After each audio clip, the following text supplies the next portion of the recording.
প্রিয় শ্রোতা, আপনারা শুনছেন রেডিও বিক্রমপুর ৯৯.২ FM। সবাইকে শুভেচ্ছা জানিয়ে শুরু করছি ম্যাগাজিন অনুষ্ঠান আধার থেকে আলোয়। ম্যাগাজিনের পুরো অনুষ্ঠান জুড়ে আপনাদের সাথে থাকব আমি মাশফিক শিহাব। কমিউনিটিবাসীদের জন্য শিক্ষা সম্পর্কিত বাল্যবিবাহ বিষয়ে নির্মিত ম্যাগাজিন অনুষ্ঠান আধার থেকে আলোয়। এই অনুষ্ঠানটি শুনতে পাচ্ছেন প্রতি মঙ্গলবার বিকেল ৫টা ৩০ রেডিও বিক্রমপুর ৯৯.২ FM থেকে। আর অনুষ্ঠানটি পুনঃপ্রচারিত হচ্ছে প্রতি শনিবার বিকেল ৪টায়। সহযোগিতায় আইপিডিসি প্রোগ্রাম, ইউনেস্কো, সেমকা ও রূপান্তর। আমাদের আজকের ম্যাগাজিন অনুষ্ঠানের বিষয় নির্ধারণ করা হয়েছে বাল্যবিবাহ। শ্রোতা, চলুন জেনে আসি আজকের ম্যাগাজিনে কি কি থাকছে। ম্যাগাজিনের প্রথম অংশেই থাকছে একটি গান, মধ্যভাগে রয়েছে বাল্যবিবাহের শিকার এমন কিছু নারীর কথা, এর পরপর থাকছে বাল্যবিবাহের কুফল নিয়ে বিশেষজ্ঞদের মতামত এবং সবশেষে রয়েছে বাল্যবিবাহ বিষয়ক একটি নাটিকা। একজন মানুষের জীবনে বিয়ে একটি অপরিহার্য অধ্যায়ের নাম। ছেলের বয়স ২১ বছর পূর্ণ হওয়ার আগে এবং মেয়ের বয়স ১৮ বছর পূর্ণ হওয়ার আগে বিয়ে দিলে তাকে বাল্যবিবাহ বলে। বাল্যবিবাহ আমাদের সমাজের একটি মারাত্মক ব্যাধি। এই সামাজিক ব্যাধির কবল থেকে মুক্ত করার জন্য কাজ করছে গণপ্রজাতন্ত্রী বাংলাদেশ সরকার সহ বেসরকারি বিভিন্ন সামাজিক সংগঠন। কিন্তু বাল্যবিবাহের এই করাল গ্রাস থেকে মুক্ত করতে পারছি না আমাদের সমাজকে। প্রিয় শ্রোতা, ম্যাগাজিনের প্রথমেই চলুন শুনে আসি বাল্যবিবাহ নিয়ে একটি গান। মোরা কিশোরী, মোরা কিশোরী, মোরা মুক্ত দিগন্তের নিশানা, মোরা বাল্যকালে চিঠি পৌঁছাই ওই নতুন জীবনের ঠিকানায়। মোরা কিশোরী, মোরা কিশোরী, মোরা মুক্ত দিগন্তের নিশানা, মোরা বাল্যকালে চিঠি পৌঁছাই ওই নতুন জীবনের ঠিকানায়। সম্ভাবনার আলো ছড়িয়ে নাচি চলো জীবনের ছন্দে, মিলেমিশে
মোল্লারচর মুন্সিগঞ্জ পৌরসভাধীন একটি গ্রাম।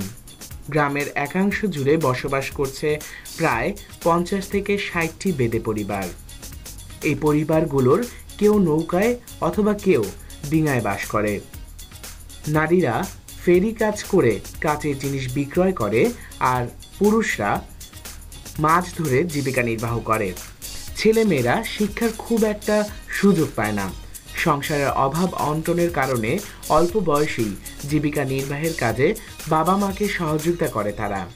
12 থেকে 13 বছর বয়সে তাদের কন্যা সন্তানকে বিয়ের পিঁড়িতে বসতে হয়, আর ছেলেরা 15 থেকে 17 বছর পেরোলেই বিয়ে করতে হয়, তাও আবার পরিবারের ইচ্ছায়। খুব কম ছেলে মেয়েই আছে যারা পূর্ণ বয়সে বিয়ে করেছেন। প্রিয় শ্রোতা, চলুন শুনে আসি বাল্যবিবাহের শিকার এমন কিছু বেদে নারীর কথা। দুইটা মেয়ে কিসে পড়ে ওরা? না, ছোট হবে তাহলে মনে করেন বর্তমানে ওয়ানে ভর্তি করেছে একটা, একজন, আর একজন আমার ছোট। আচ্ছা, ও আপনার তো বাল্যবিবাহ হয়েছে, আপনি অনেক প্রবলেম ফেস করেছেন, তো ওদের ক্ষেত্রে এরকমটা হতে পারে, তো তখন কি করবেন? না ভাই, আমরা যেরকম কষ্ট করছি আমরা আশা করি আমার মেয়েদের এরকম কষ্ট করতে দেব না, যত কষ্টই হোক। আপনি কি কি কষ্ট করেছেন? আমি অনেক কষ্ট পেয়েছি, মানে দেখা গেছে তখন রোডটা ছিল না, এই স্কুলে যেতাম, ওই পড়ে গেতাম, পড়ে গেলে কাঁদতে কাঁদতে আই বসতাম। আর কেবল যখন আমি একটু সইয়া ছিলাম, যখন একটু বড় ছিলাম, তখন লজ্জা পেতাম যে তখন কেদার মতো বেড়ে গেছে আর যাওয়ানো সম্ভব না, তখন আগে আসা করতাম। আবার হেপার যেতাম, হেপার জানানোর জন্য প্রস্তুত থাকতাম। তার কাছে মাথায় টাকা দিতাম, দুধের ভাড়া না নিলে মানুষ লজ্জা দিত, তাই মাথায় টাকা দিতাম, মা টাকা দিত না। তো এই কারণে অনেক সময়ের সাথে বুঝিয়া তারপর আমি লেখাপড়া বন্ধ করে দিলাম। বন্ধ করে দেওয়ার পরে আমি আর করিনি। তারপর আমার 13 বছর করে বিয়ে দিয়ে দিল, 13 বছর করে বিয়ে দিয়ে দিয়েছে, আর আমার 2টা মেয়ে। কিন্তু আমি চাই না যে আমি যেরকম অশান্তিতে ভুগছি, আমি চাই না আমার মেয়ে ওইরকম অশান্তিতে ভুগ। আমার মেয়ে আছে, আমার দিলে ভাইজি আছে, বোনজি আছে, সবাই চাই। আমি যেরকম কষ্ট পাচ্ছি আমি চাই না এরকম জানি অন্য মানুষ কষ্ট পায়। এখানে একটা প্রশ্ন, 13 বছর বয়সে বিয়ে হওয়ার পর আপনি যদি এই কষ্ট পেয়েছি, মনে করেন দেখা গেছে বাপ মার জন্য আমার শাশুড়ি আমার শ্বশুরে কোটা দিচ্ছে টাকার জন্য, যে শিক্ষিত না, তারপর এমনি টাকা পয়সা কিছু দেয় না, এমনি কালো, মানে অনেক বসে গিয়ে আমাদের লজ্জা দিত। তো আমি কিছু বলতাম না, না বললে মাঝে মধ্যে একটু কাঁদতাম, তাই না? আবার মাঝে মধ্যে এরকম জিত উঠতো যে এটা করে তাদের একটা সমস্যা ছিল না, তাকে সেটি মনে করি নাই, মনে করে কষ্ট করে সংসার না বুঝতে পারি নাই। কিন্তু দেখা গেছে আমার চাচি আসলো, আমার চাচা আসলো, আমার কুকুর আসলো, তারা বুঝে দিত, মানে এরকম বাজে বুঝে করতাম। 2-1 বছর আমি তার সাথে কথাই বলিনি, এরকম বাজে চলছে আর কি কি। কেন কথা বলেননি? এই অন্য একটা ইয়াতে পারিবারিক ভাবে যদি বলেন, পারিবারিক ব্যাপারে বলতে কি হ্যান্ডেল করতে খুব কষ্ট করে হ্যান্ডেল করছি। দেখা গেছে একটা কাজ আছে আমার, এটা কাজ সারতে না পেয়ে আরেকটা আইছে, আরেকটা কাজ না সারতে পেয়ে আরেকটা আইছে। কিন্তু খুব বলতেছে যে তোমার তো আমি আনছি কাজের জন্য, আমি তো আর বয়সে এখানটা আনিনি, তুমি কাজ করে খাইবা, এই ইয়ে করে খাইবা, এই আর কি। আপনি তো অনেক সমস্যা মানে ফেস করছেন, অনেক সমস্যা ওভারকাম করে আপনি এখন বড় হয়েছেন, সংসার চালাচ্ছেন। এখন তো আপনি সংসার দিলেন, নিজেই সংসার চালান। আপনার সন্তান না এই সমাজের বা অন্য কেউ বাল্য বিবাহের শিকার হোক, এই বিষয় থেকে আমি চাই না। তাদের জন্য আপনার কি পরামর্শ? তাদের পরামর্শ শুধু আমার কাছে আমার কটা অনুরোধ আছে সরকারের ইয়াতে, যে একটা ভালো একটা রোডঘাট হোক, ভালো একটা ব্রিজ হোক, যাতে আমি যেতে পারি নাই, আমি তো সমস্যাটা বুঝছি, জানে আমাদের ছেলে মেয়ে এবং আত্মীয় স্বজন যারা আছে তারা মনে করেন, যারা যদি একটা ব্রিজ হলো তারা দৌড়িয়ে গেল, কোনো সমস্যা নেই। একটা রোড ভালো করে হলো, মনে করেন তারা শিক্ষিত হোক, ভালো নিজের বুঝটা বুঝুক। দেখা গেছে একটা শিক্ষিত হলে ভালো একটা যদি এই ইন্টার পাস করে মনে একটা চাকরি করলো, মানে আমাদের মতো সমস্যা পড়লো না। এই ভালো স্কুল পড়তে হলে ভালো একটু সম্বন্ধ আসলো, মনে করেন কিছু নিজের টাকা দিয়ে সবকিছু হলো। কিন্তু আমরা তো মূরখ ধরতে গেলে মূরখ, আমরা অল্প কিছু করছি, মূরখ আমরা কিছু বলতে পারি না, বড় করে কিছু বলতে পারি না। আর আমাদের ছেলে মেয়ে যদি ওরা পড়াশোনা করে, ওরা বড় বলতে হবে যে আমার মাটা যদি মূর্খ হয়ে থাকে, আমরা তো শিক্ষিত, তো শিক্ষিত হলে যদি ভালো একটা রেজাল্ট করে, একটা ভালো একটা চাকরি নিলে কত উন্নতি হয়। পূর্ণ বয়সে যদি বিয়ে হয় তাহলে তো বলতে যেটা আমার নিজেরই 13 বছর 10 দিন তখন আমার বিয়ে হয়েছে, আজকে 17 বছর পার করছি আমি বিয়ের। তো অনেক স্ট্রাগলের মধ্যে আমি আজকে এখানে আসছি।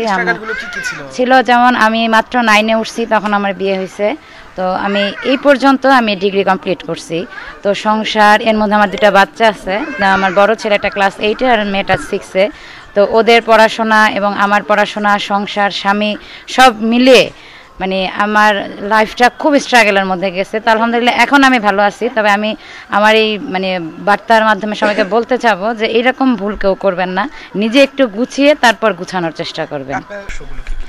সেটাই আমি প্রথমত বাবা মাকে বলবো যে অনেক দেখা যায় সামাজিকতার কারণে বাল্যবিবাহগুলো বেশি হচ্ছে, ইফটিজিংয়ের কারণে, যৌতুক টাকার অভাবে একটা ভালো সম্বন্ধ পাইছে যে গরিব ছোট মেয়েটা দিয়ে দিই, কারণ পর 2-4-5 বছর পরে হয়তো আমি ভালো সম্বন্ধটা পাবো না। এটা ভুল, কারণ আল্লাহ যা রিজিক যেখানে যেভাবে রাখছে সেটা হবেই। বর্তমানকে মূল্যায়ন করে ভবিষ্যতের কথা চিন্তা করে সে ভবিষ্যৎটাকে নষ্ট না করে সে যেন মেয়েটাকে এইভাবে স্বাবলম্বী করে যেন ওর জন্য 10টা ছেলে আসে, এই বাবা মার যেন 10টা দুয়ারে না যেতে হয়। এজন্য আমি প্রথমত বাবা মাকে সাজেস্ট করবো। আমি নিজেও একজন মা, তো আমি আমার মেয়েকে এইভাবেই তৈরি করতেছি যেন 8-10 জন মানুষ দেখে বলে যে না এই মেয়েটা কার বাড়ির, এভাবে যেন তারা। দুইটা মেয়ে কিসে পড়ে ওরা? না ছোট হবে তাহলে মনে করেন বর্তমানে মানে ভর্তি করেছে একটা, একজন আর একজন আমার ছোট। আচ্ছা, ও আপনার তো ভালো হয়েছে, আপনি অনেক প্রবলেম ফেস করেছেন, তো ওদের ক্ষেত্রে এরকমটা হতে পারে, তো তখন কি করবেন? না ভাই, আমরা যেরকম কষ্ট করছি আমরা আশা করি আমার মেয়েদের এরকম কষ্ট করতে দেবো না, যত কষ্টই হোক। আপনি কি কি কষ্ট করেছেন? আমি অনেক কষ্ট পেয়েছি, মানে দেখা গেছে তখন রোডটা ছিল না, এই স্কুলে যেতাম, পড়ে গেতাম, পড়ে গেলে কাঁদতে কাঁদতে আগে বসতাম। আর কেবল যখন আমি একটু সইয়া ছিলাম, যখন একটু বড় ছিলাম তখন লজ্জা পেতাম যে তখন কাদা মাথা বেড়ে গেছে যাওয়ানো সম্ভব না, তখন আগে আসা করতাম। আবার সেবার যেতাম যেটা জানার জন্য প্রস্তুত থাকতাম, তার কাছে মাথায় টাকা দিতাম, ভিতরে দ্বারা না মিলে মানুষ লজ্জা দিত, তাই মাথায় টাকা দিতাম, মা টাকা দিত না। তো এই কারণে অনেক সমস্যা বুঝে তারপর আমি লেখাপড়া বন্ধ করে দিলাম। বন্ধ করে দেওয়ার পরে আমি আর করিনি। তারপর আমার 13 বছর করে বিয়ে দিয়ে দিল, 13 বছর করে বিয়ে দিয়ে দিয়েছে। আর আমার 2টা মেয়ে, কিন্তু আমি চাই না যে আমি যেরকম অশান্তিতে ভুগছি আমি চাই না আমার মেয়ে ওরকম অশান্তিতে ভুগ। আমার মেয়ে আছে, আমার লাগলে ভাইজি আছে, বোনজি আছে, সবাই চাই।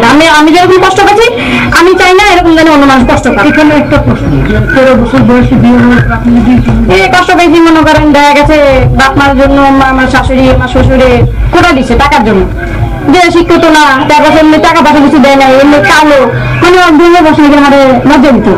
তো আমি কিছু বলতাম না, না বললে মাঝে মধ্যে একটু কাঁদতাম, ওর মাঝে মধ্যে এরকম জিত করতো। তারপরে তাদের একটা সমস্যা ছিল না, তাকে সেটি মনে করি নেই, মনে করে কষ্ট করে না বুঝতে পারি নাই। কিন্তু দেখা গেছে আমার চাচি আসলো, আমার চাচা আসলো, আমার কুকুর আসলো, তারা বুঝে বুঝে দিত, মানে সেরকম বাজে বুঝে বুঝে করতাম।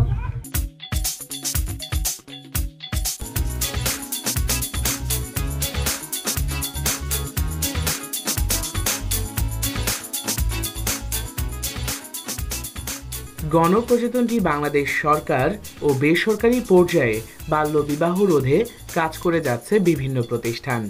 চলুন শ্রোতা শুনে আসি এমন একজন কর্মকর্তার অভিমত। বাল্যবিবাহ আমি প্রথমত বলবো এটা একটা সামাজিক অভিশাপ, এবং এটা খুব আমাদের সমাজের জন্য খুব ক্ষতিকর একটা বিষয়। একটা পরিবারকে ধ্বংস করে দেয়, একটা মেয়ের জীবন যেমন নষ্ট করে সেই পরিবারটাও ধ্বংস হয়ে যায়, এবং ওই বাল্যবিবাহের ফলে আমাদের সমাজও ক্ষতিগ্রস্ত হচ্ছে। শিক্ষার ক্ষেত্রে আমাদের মেয়েদের অগ্রগতি বাধাগ্রস্ত হচ্ছে। বাল্যবিবাহ বলতে হলো যে মেয়েদের ক্ষেত্রে 18 বছরের নিচে যদি বিয়ে হয় এবং ছেলেদের ক্ষেত্রে 21 বছরের নিচে যদি বিয়ে হয় সেটা হচ্ছে বাল্যবিবাহ। মুন্সিগঞ্জে বর্তমানে বাল্যবিবাহের হার অনেক কমে আসছে, কারণ আমরা তো অনেক সচেতনতামূলক কার্যক্রম গ্রহণ করেছেন, জেলা প্রশাসক মহোদয় করেছেন, উপজেলা নির্বাহী অফিসাররা প্রতিটা উপজেলার সচেষ্টভাবে করছেন। আমরা ইউনিয়নে গিয়ে প্রতিরোধমূলক কার্যক্রমগুলি করেছি, সচেতনতামূলক কার্যক্রম করেছি, বিভিন্ন ফেস্টুন, বিভিন্ন বিলবোর্ড তৈরি করা হয়েছে। এর ফলে এখন মুন্সিগঞ্জে বাল্যবিবাহের হার অনেকটাই কমে আসছে, এবং ইতিমধ্যে মুন্সিগঞ্জকে বাল্যবিবাহ মুক্ত জেলা হিসেবে ঘোষণা করা হয়েছে। বাল্যবিবাহ হলে একটা হলো যে 18 বছরের নিচে মানে হচ্ছে সে মেয়েটা হচ্ছে শিশু, তার শারীরিক এবং মানসিক বিকাশ কোনোটাই তখনও সম্পূর্ণভাবে গঠিত হয় না। তো ওই সময় বিয়ে হয়ে গেলে প্রথমত তার যে সমস্যাটা হয় যে তার আরেকটা নতুন পরিবারে যে অ্যাডজাস্ট করতে সমস্যা হয়, তারপরে তার যে শারীরিক সমস্যা হয়, কারণ এখানে বিয়ে মানে শারীরিক সম্পর্কের একটা বিষয় থাকে, সেটার জন্য সে তখন শারীরিকভাবে প্রস্তুত না। এবং সবচেয়ে যেটা ঝুঁকিপূর্ণ সেটা হচ্ছে সে শিশু অবস্থায় গর্ভবতী হয়ে যায়, সে নিজে একটা শিশু তখন সে গর্ভবতী হয়ে যায় এবং তার মৃত্যুর ঝুঁকিটা রয়ে যায়। এবং যে শিশুটা জন্ম নেবে সেই শিশুটাও অপুষ্ট একটা শিশু জন্ম নেওয়ার একটা ঝুঁকি থেকে যায়। তার সমস্যাটা বললাম যে ওই অপরিপূর্ণ শিশু হতে পারে, তার মৃত্যুর ঝুঁকি থাকতে পারে। তারপরে যে সে অনেক সময় বিকলাঙ্গ শিশু হয়, এরকম মৃত্যুর হারটাও আমাদের দেশে যে এখন দেখবেন অনেক কমে আসছে, আগের চেয়ে কমে আসছে এই কারণে যে আগের চেয়ে কিন্তু বাল্যবিবাহের মাত্রা আমাদের দেশে অনেক কমে গেছে, যার জন্য মাতৃমৃত্যুর হার বা শিশু মৃত্যুর হার আমরা ছোটবেলায় যেটা শুনেছি যে মরে যাচ্ছে, হলেই মরে যায়, একজনের হয়তো 8-10টা বাচ্চা হয়েছে, 2-3টা বেঁচে আছে আর বাচ্চারা মরে গেছে। এখন কিন্তু এই ঘটনাগুলি কমে আসছে বাল্যবিবাহের হারটা কমার কারণে। মূলত বাল্যবিবাহটাই হচ্ছে এই মৃত্যুগুলির জন্য। মূলত বন্ধ করার জন্য এটা প্রতিরোধমূলক কার্যক্রমটা আমরা করে থাকি আগে, যে তাদেরকে সচেতন করার চেষ্টা করি। আমরা একদম গ্রাম পর্যায়ে যে ওয়ার্ড পর্যায়ে গ্রাম পর্যায়ে যে মহিলাদেরকে নিয়ে পুরুষদেরকে নিয়ে সচেতনতামূলক উঠান বৈঠকগুলি করি। সেখানে তাদেরকে বাল্যবিবাহের কুফলটা বলি, যে বাল্যবিবাহ হলে মেয়েটার কী কী সমস্যা হতে পারে, তার মেয়েটাকে এইভাবে অকালে মৃত্যুর দিকে ঝুঁকে পড়তে পারে। পরবর্তীতেও দেখা যায় সামাজিক সমস্যা, একটা মেয়ের বাল্যবিবাহ হলে খুব অল্প বয়সে তার চেহারাটা ভেঙে যায়।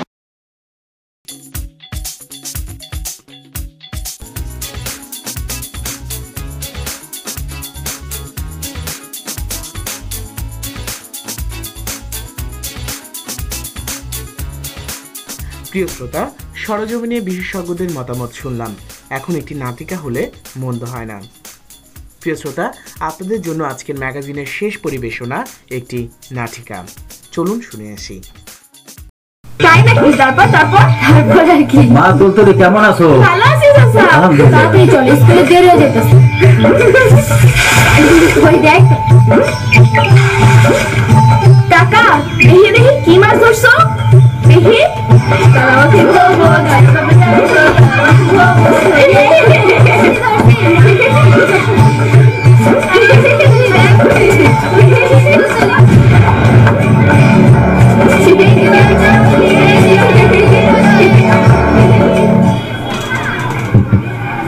চল মা বাড়ি চল, তোরে আজকে দেখতে আসতে। চল মা, হ্যাঁ আমার কিছু একটা করতে হবে। তুলতুলের বিয়া।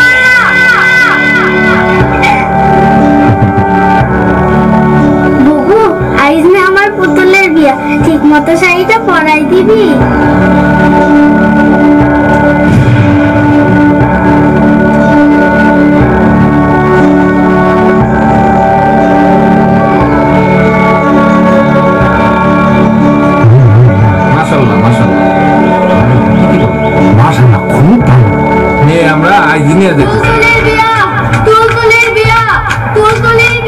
বাপটা মূর্খ নাকি?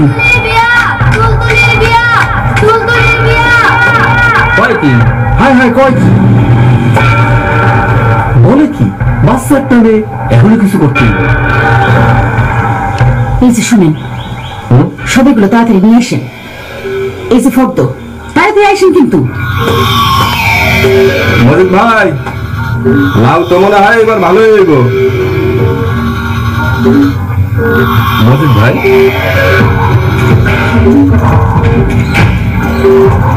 সকালে আসেন কিন্তু, বুঝছেন ভাই? আমার দেন, আমার 10 কেজি দেন, আমার 10 কেজি দেন, 10 কেজি দেন, 2 কেজি দেন।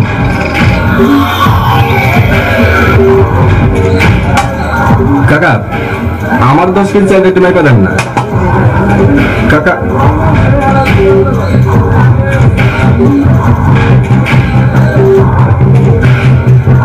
ভাই, বড় দেয়া 5 কেজি পেঁয়াজ আর 5 কেজি আলু দেন তো। হ্যালো, কেমন আছো? জমা জমির কি অবস্থা? মায়া দূরে কি স্কুলে গেছে? আমার একটু তাদের কোনো লেখাপড়া যদি কোনো বন্ধ না হয়। আচ্ছা আচ্ছা, ঠিক আছে। শরীফ মিয়া, সময়ের কাজ অসময়ে করা চলে না। আর পোলাটা যদি ভালোই হইতো তাহলে বাচ্চা মেয়েটারে বিয়ে করতে চাইবে কেন? কোন কি ইমাম সাহেব, এত ভালো পোলা আর যদি না পাই? এগুলো কি শুনলাম? তুমি জানো না, গত বছর জব্বরের মায়েরা বাচ্চা অসময় মরে গেল, ছোট বাচ্চাটা 7 দিনও বাঁচলো না। বলেন কি সাহেব, এটা কোনো কথা? চেয়ারম্যান সাহেব তো ঠিকই কইছে, এই ছোট বাচ্চারে তুমি বিয়ে দেবার লেগে পাগল হয়েছে কেন?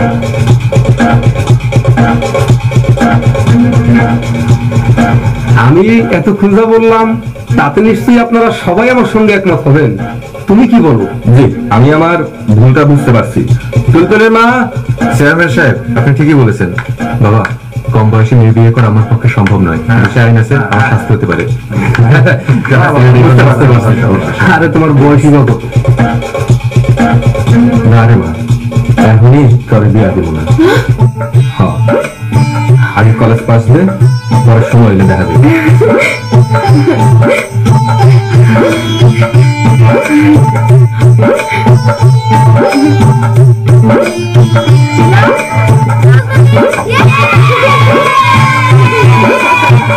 বাল্য বিবাহ প্রতিরোধে এগিয়ে আসুন, সন্তানের সুন্দর ভবিষ্যৎ নিশ্চিত করুন।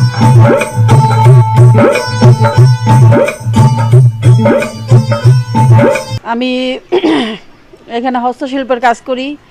আমার এখানে প্রতিবন্ধী আছে, বিধবা আছে, আমার এখানে 50 জন সদস্য আছেন। তো আমরা এখানে দুস্থদের নিয়েই আমাদের কাজ। আমরা নকশি কাঁথা, পুঁথি দিয়া শোপিস, ব্যাগ তৈরি, তারপরে এই যে শোপিস তৈরি করি, এসব তৈরি করি। আমি প্রতিটা ওয়ার্ডে ওয়ার্ডে গিয়ে যুব উন্নয়নের মাধ্যমে আমি মেয়েদের স্বাবলম্বী করে তুলি। যারা বর্তমান সরকার আমাদের যেই পদক্ষেপগুলো নিচ্ছে, যে মেয়েরা ঘরে বসে কুটির শিল্পের কাজ করবে, হস্তশিল্পের কাজ করবে, স্বামীর পাশাপাশি যেন সংসারে উপার্জন করতে পারে, এরকমভাবে স্বামীর কাছে যেন তাদের হাত পাততে না হয়, সেই জন্য তারা এই কুটির শিল্পের কাজ শিখতেছে এবং শিখে ঘরে বসে কাজ করতে। অনেক মেয়েরাই আমাদের মুন্সিগঞ্জে আগের তুলনায় এখন অনেক উন্নত। ঘরে ঘরে দেখবেন যে আমাদের মুন্সিগঞ্জে এখন মেয়েরা কাজ করতেছে, আগে এরকম ছিল না, মেয়েরা ঘর থেকেই বের হতো না। তো আমাদের জেলা প্রশাসক মুন্সিগঞ্জের আমাদের যে বর্তমান সাইফুল হাসান বাদল, উনি আমার এখানে দুইবার আসছেন। তো আমাদের কাজকর্ম দেখে সে অনেক খুশি হয়েছেন। এবং রেডিও বিক্রমপুর থেকে, আমাদের নেপাল, ভুটান থেকে আর অন্যান্য জায়গা থেকেও তারা আসতো, এসে আমাদের এখানে ভিজিট করে যাইতো। তো তারাও অনেক খুশি দেখে। তো আমরা এখন কি, আমরা যেই জিনিসগুলো তৈরি করি আমরা এই বাজারজাত করতে পারতেছি না, মানে এটা কোথায় সেল দিব, কিভাবে 2 পয়সা উপার্জন করব, আমাদের সেই ব্যবস্থাটা আর কি নাই। আমাদের মুন্সিগঞ্জে অতটা আর কি না। তো যাই হোক, আমরা চাই যে কিছুদিন আগেও এই 10 তারিখে আমি একটা বাল্যবিবাহ ইতি মাধ্যমে আমরা একটা বাল্যবিবাহ বন্ধ করছি। বাল্যবিবাহটা মেয়ে পড়ে মাদ্রাসায়, তার বয়স হইল 13 বছর। মা আরেক বাড়িতে নিয়ে মেয়েরে, বিবাহিত একটা ছেলে বিদেশ থেকে আসছে, তার বউ চলে গেছে, সে ওই 13 বছরের মেয়েটারে আবার ফিরা এই বিবাহিতা ছেলের কাছে বিয়ে দিচ্ছে। তো ও আমার নিউজটা দেওয়ার পর আমি টিউনু ম্যাডামরা জানাইলাম, টিউনু ম্যাডাম মহিলা অধিদপ্তরে জানাইলো, জানানোর পরে তারপরে বিয়েটা আমরা যে প্রকারেই হোক বন্ধ করছিলাম। বন্ধ করার পরে মেয়ের মা এখান থেকে ঢাকা নিয়ে সেই মেয়েটারে কালকা শুনলাম যে বিয়ে নাকি দিয়ে দিয়েছে। তা আমরা এলাকা থেকে যথাসাধ্য চেষ্টা করছি, তা আমরা বন্ধ করে দিছি। তারপরে এটা নিয়ে সাংবাদিকরা এটা করতেছে, এটা একটা মামলা হয়ে যাবে এরকম একটা। আরও একটা মেয়ে বিয়ে বন্ধ করলাম, ক্লাস 8-এ পড়ে। তো 8-এ পড়লে আমরা সবাই জানি তার বয়স কত, এই বিয়েটা কিছুতেই সম্ভব না। তো সেই বিয়েটাও আমি ভেঙে দিয়েছি। আরও একটা মেয়ে নাম মিম, এটা হলো খাসকান্দি, আমার এখানে ও কাজ করতো। তো যে মেয়ের আমার এখানে কাজ করে তাদের আমি আইডি কার্ড, জন্ম নিবন্ধন আমি জমা নিই। যখনই যে মেয়েটা বিয়ে হয় আমি এটা যাচাই বাছাই করতে গিয়ে দিই যে মেয়েটার বয়স পূর্ণ হয় নাই, বিবাহ যে দিবে সে বিয়ের বয়সটা হয় নাই, তখন ওইখানে আমি ইউনু ম্যাডামের সহযোগিতা নিয়ে আমি ওই বিয়েটা বন্ধ করি। এইভাবে আমি অনেক বাল্যবিবাহ বন্ধ করছি। আর প্রতিবন্ধী মেয়েদেরও তাদের আমি স্বাবলম্বী করে দিচ্ছি।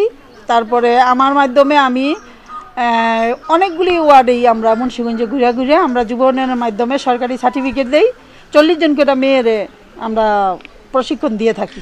আপনার এই যে বাল্যবিবাহ যে আপনারা বন্ধ করলেন, হ্যাঁ, এর ফলে সামাজিকভাবে কোনো রকমের চাপের সম্মুখীন হয়েছেন কিনা? সামাজিকভাবে সবাই একরকম নেয় না। না, সামাজিকভাবে না, এখন সমাজেও আমাদের সচেতন হয়ে গেছে। আগে যাই কিছু বলতো এই মহিলাটা খারাপ, এই মহিলার দাওয়াত দিছো কেন এখানে আসার জন্য, এই মহিলা বেশি বুঝে, এই মহিলা এখানে সেখানে যায়, মহিলা অনেক কিছু জানে, এই মহিলারে কোনো সময় দাওয়াত দিবা না, মানে অনেক রকম কুসংস্কারের কথা আমাদের শুনতে হয় বা শুনছিও, শোনা নিয়েই তারপরও আমরা ছুটি, আমরা তাদের কোনো কথা আমরা কর্ণপাত করি না যে না এই মেয়েটার জীবনটা আমরা এইভাবে নষ্ট হইতে দিব না, এই বিয়ে হইতে দিব না। গার্জেনরা বলে একটা বিদেশি ছেলে পাইছি, টাকা আছে, পয়সা আছে, বাড়ি ঘর আছে, এই মেয়েটা বিয়ে দিলে ভবিষ্যতে শান্তি হবে, কিন্তু ভবিষ্যতে যে মেয়ের লাইফটা নষ্ট হবে সেই চিন্তা তো আমরা করতেছি না। তাদেরকে আপনারা কিভাবে বুঝালেন? তাদের বুঝাইলাম যে এই মেয়েটা বিয়ে দিয়েন না, মেয়েটা 18 বছর পূরণ হোক তারপরে মেয়েটা বিয়ে দেন। তো এরকমভাবে আমরা বুঝাইছি যে আমাদের যথাসাধ্য আমরা বুঝাইতে চেষ্টা করছি, কিন্তু তারা আমরা এখানে যদি বুঝাইয়া বিয়েটা বন্ধ করছি, তারা আরেক গ্রামে নিয়ে আত্মীয় স্বজনের বাড়িতে নিয়ে ওই শুনলাম, পরে শুনি যে ওইখানে গিয়ে বিয়েটা পড়াইয়া দিয়ে দিচ্ছে।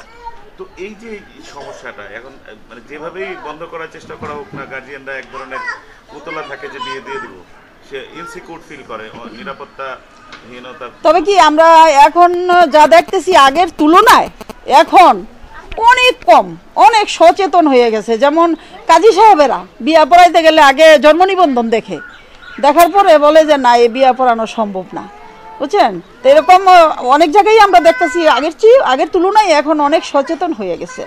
আরো সচেতন হওয়ার জন্য কি কাজ করা যেতে পারে? আরো সচেতনমূলক কাজ করতে হইলে বর্তমান আমি দেখতেছি যে আমাদের বর্তমান যে চেয়ারম্যান আসছে পৌরসভায়, উনি কাজ খুব ভালোই করতেছে, এবং যাইয়া যদি 500 টাকা দেয়, আমার মেয়ের বয়স 13, আমি 18 বছর করে নিয়ে আইতে পারতেছি, ঠিক আছে?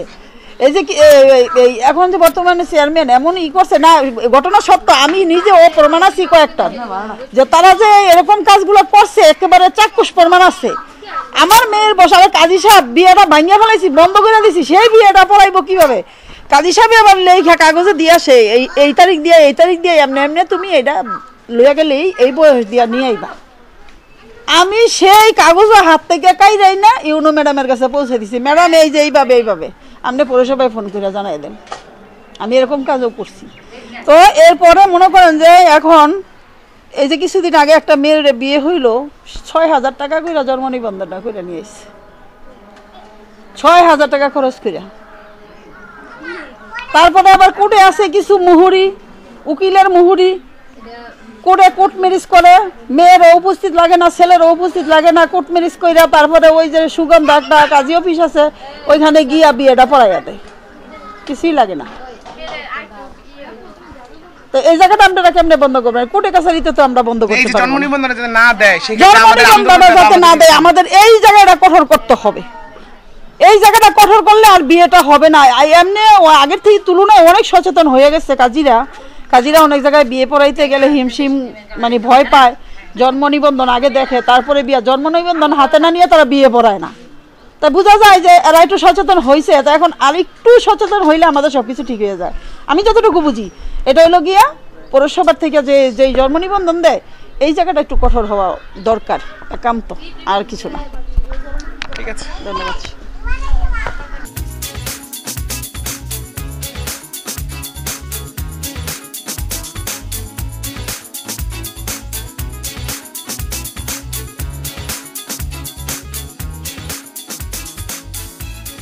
শ্রোতা, এক এক করে শেষ হয়ে গেল আমাদের আজকের অনুষ্ঠানের সবকটি আয়োজন। আশা করি অনুষ্ঠানটি আপনাদের ভালো লেগেছে। এই অনুষ্ঠানটি সম্পর্কে আপনাদের ভালো মন্দ লাগার কথাগুলো SMS করুন।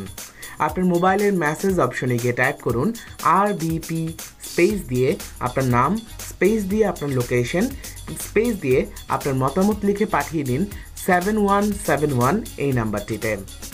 সবার সুস্বাস্থ্য কামনা করে বিদায় নিচ্ছি আমি মুশফিক শিহাব। সবাই ভালো থাকবেন।